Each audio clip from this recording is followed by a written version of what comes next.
Les langues originales de la Bible auraient pu, à la longue, faire obstacle à sa survie. Les 39 premiers livres furent principalement rédigés en hébreu, la langue des Israélites. Or, l'hébreu n'a jamais été très répandu. Si donc la Bible était restée sous cette forme, son influence se serait limitée à la nature juive et aux rares étrangers capables de la lire. Toutefois, au IIIe siècle, avant notre ère, on commença à traduire en grec la partie hébraïque de la Bible à l'intention des Hébreux qui habitaient la ville d'Alexandrie en Égypte. Le grec étant alors une langue internationale, la Bible hébraïque devint facilement accessible aux non-juifs.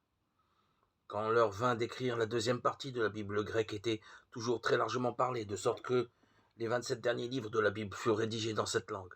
Le grec n'était cependant pas compris de tous.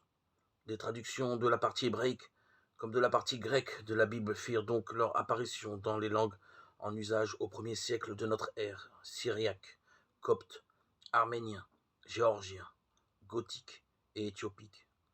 On produisit tant de traductions de la Bible en latin, langue officielle de l'Empire romain, qu'il fallut imposer une version autorisée. Cette version fut achevée vers 405 de notre ère et finit par être connue sous le nom de Vulgate, terme qui signifie populaire ou commun.